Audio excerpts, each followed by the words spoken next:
జై శ్రీరామ్. నమస్కారం అండి. 2025 ఇదే నవంబర్ 11వ తేదీ నుంచి గురువు కర్కాటక రాశిలో వక్రించి సంచారాన్ని ప్రారంభం చేస్తున్నారు. 2025 నవంబర్ 11వ తేదీ నుంచి 2025 డిసెంబర్ 5వ తేదీ వరకు గురువు గారు కర్కాటక రాశిలో వక్రించి సంచారం చేస్తూ డిసెంబర్ 5వ తేదీ మిథున రాశికి వెళ్లి అక్కడ మళ్ళీ వక్రించి సంచారాన్ని ప్రారంభం చేస్తున్నారు. అంటే కర్కాటక రాశిలో వక్రించడం నవంబర్ 11వ తేదీ బిగిన్ అయితే 2026 మార్చి 11వ తేదీ మిథున రాశిలో వక్రత్యాగం చేస్తున్నారు. ఈ ఏదైతే వక్రి గురుగ్రహ సంచారం ఏదైతే ఉందో ఈ వక్రి గురుగ్రహ సంచారం వలన ద్వాదశ రాశి వాళ్ళకి ఎలాంటి ఫలితాలు రాబోతున్నాయి అని ఒక్కొక్క రాశి గురించి మనం తెలుసుకుంటూ వెళ్దాం. ముఖ్యంగా ఈ ఒక సంవత్సరంలో 2025 మే 14వ తేదీ గురువు గారు వృషభ రాశి నుంచి అంటే వృషభ రాశిని వదిలిపెట్టి మిథున రాశికి వచ్చి సంచారాన్ని ప్రారంభం చేశారు మే 14వ తేదీ.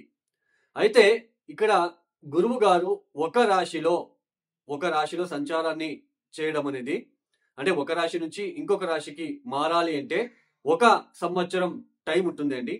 ఒక రాశిలో 30 డిగ్రీలు ఉంటుంది. ఆ 30 డిగ్రీల ప్రయాణాన్ని దాటివేయడానికి ఒక సంవత్సరం తీసుకోవాలి. అలాంటిది గురువు గారు ఈ 2025 సంవత్సరంలో అతిచార మార్గంలో తొందరగా 30 డిగ్రీలని కేవలం 5 మాసాలలోనే పూర్తి చేసుకొని నెక్స్ట్ హౌస్ కి రావడము, కర్కాటక రాశిలోకి ఎంట్రీ అవ్వడము, అక్కడ ఒక 20 డేస్ ఉండి మళ్ళీ అక్కడ వక్రించి వెనక్కి సంచారాన్ని చేస్తూ మళ్ళీ మిథునానికి వెళ్ళి మళ్ళీ అక్కడ వక్రించి సంచారం చేయడం అనేది ఇది చాలా అంతవరకు మనకు ఆల్రెడీ తెలుసు. గోల్డ్ మీద మనము ఇంపాక్ట్ ఎలా చూస్తున్నామో, గోల్డ్ మీద బంగారం ధర ఎంత పెరిగిందో మనం ఆల్రెడీ చూస్తున్నాం. ఈ అతిచార సంచారం అనేది 2033 వరకు ఇలానే కొనసాగుతూ వెళ్తూ ఉంటుంది. అంటే గురువు గారు 5 మాసాలకే నెక్స్ట్ హౌస్ కి రావడము, అక్కడ ఒక 20-25 డేస్ ఉండి మళ్ళా వక్రించడము, మళ్ళా 25 డేస్ తర్వాత వక్రిస్తూ వెనక్కి వెళ్ళడము. సో ఇలాంటిది 2033 వరకు ఉంటుంది. సో మనం ప్రాపంచిక ఆర్థిక వ్యవస్థ మీద కావచ్చు, గోల్డ్ మీద కావచ్చు ఎలా ఇంపాక్ట్ చూపించింది అనేది చూపిస్తా ఉంది అనేది మనం చూస్తున్నాం ఆల్రెడీ. అలానే చాలా రాశుల వాళ్ళు చాలా మంది మా రాశి అని అంటూ ఉంటారు. గురు బలము శని బలము ఏది వచ్చినా కూడా అది ఎండాకాలంలో వర్షం వచ్చి ఆగినట్టుగా ఉంటుంది. సమ్మర్ సీజన్ లో వర్షం వస్తే ఎక్కువ ఉపయోగం ఉండదు. అంటే మన జన్మ జాతకం కూడా చాలా ఇంపార్టెంట్. ఇప్పుడు గోచరంలో గురువు గారు వక్రిస్తున్నారు. సో కొన్ని రాశుల వాళ్ళకి గురుబలం తగ్గుతుంది, కొన్ని రాశుల వాళ్ళకి గురుబలం పెరిగినప్పటికీ వక్రించడం అనేది అంతగా మంచిది కాదు. అలానే మీ దశాభుక్తి ఏం జరుగుతా ఉందో అది చాలా ఇంపార్టెంట్.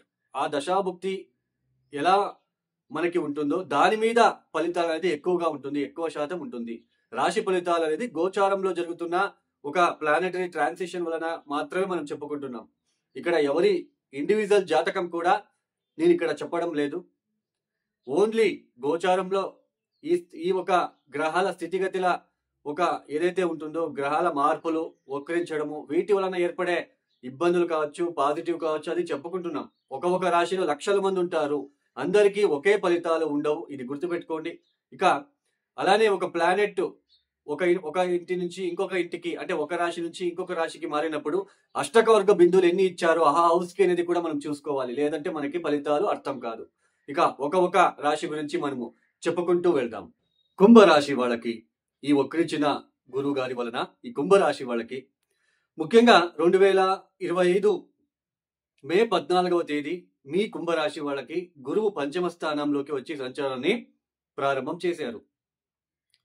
ఆల్రెడీ కుంభరాశి వాళ్ళు ఏళ్నాటి శనితో చాలా ఇబ్బందులు పడుతూ చాలా ఒడిదుడుకులు ఫేస్ చేస్తూ వస్తూ ఉండగా ఈ సంవత్సరం మే 14వ తేదీ ఎప్పుడైతే గురువు గారి యొక్క పంచమ స్థానంలోకి ప్రవేశం ప్రారంభమైందో అప్పటి నుంచి కాస్త కొంచెం ఏదో రిలీఫ్ అనిపించడము, అలానే ఉద్యోగం కావచ్చు, వ్యాపారం కావచ్చు, ఏదైనా భార్యాభర్తల మధ్య ఉన్న తగాదాల విషయంలో కావచ్చు, ఇవన్నీ కూడా కొంచెం పాజిటివ్గా టర్న్ అయ్యి ఉండే ఆస్కారాలు మీకు కనిపించి ఉంటుంది.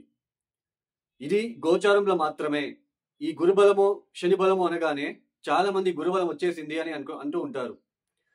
గురుబలం అంటే మెయిన్ మన జాతకం చాలా ఇంపార్టెంట్. ఈ జాతకంలో దశాభుక్తులు కనుక బాగలేకపోతే ఈ గురుబలం అనేది ఎండాకాలంలో వర్షం వచ్చినట్లుగా ఉంటుంది. ఎండాకాలంలో వర్షం వస్తే అంతగా యూజ్ ఉండదు కదా.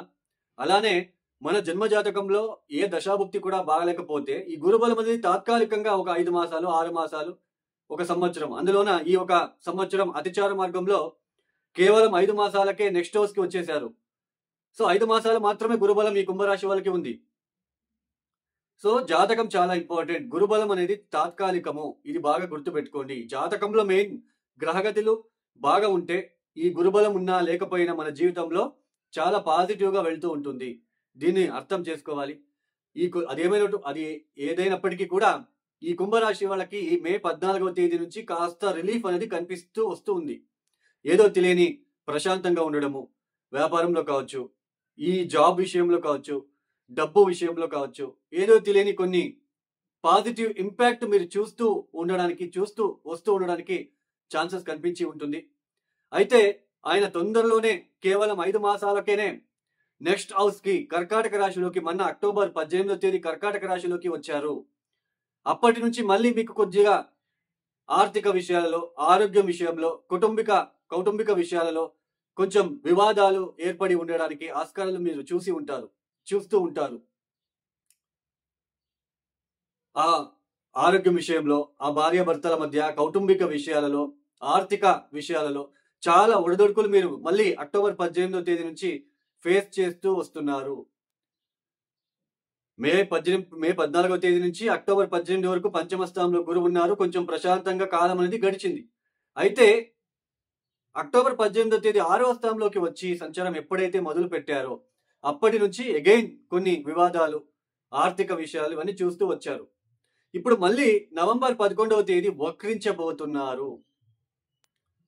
ఈ ఆరోగ్యం విషయంలోనే ఎక్కువ మీరు ఫోకస్ చేయడానికి మీరు మొదలు పెడతారు. ఇప్పుడు వక్రించిన గురువు వలన ఆ కౌటుంబిక వ్యవహారంలో ఎందుకు ఇలా జరుగుతా ఉంది, రీట్యూన్, ఏది తప్పు, ఎక్కడ తప్పు జరిగింది, మళ్ళీ మీరు దాని గురించి ఆలోచనలు మొదలు పెట్టడానికి ఛాన్సెస్ ఉంటుంది. ఆ వివాదాల జోలికి వెళ్లకుండా కొంచెం పాజిటివ్ వైపుకి తీసుకురావాలి అనే ఒక ఆలోచనలో మీరు ముందుకు సాగే ప్రయత్నం చేస్తారు. వక్రించిన గురువు ఏదైనా సరే, ఏ ప్లానెట్ అయినా వక్రించినప్పుడు ఆ హౌస్ కి సంబంధించిన విషయాలలో ఎక్కువ ఫోకస్ చేసేలా మనం చేస్తుంది. మనకు అంటే ఆరోగ్యం విషయంలో ఎక్కువ ఫోకస్ చేస్తారు. ఏం జరిగింది, నాకు హెల్త్ ఎందుకు ఇలా అవుతా ఉంది, సో దానికోసం ఏం చేసుకోవాలి, నా ఆరోగ్యం బాగోవడానికి ఏం చేసుకోవాలని ఒక ప్రయత్నం చేస్తారు.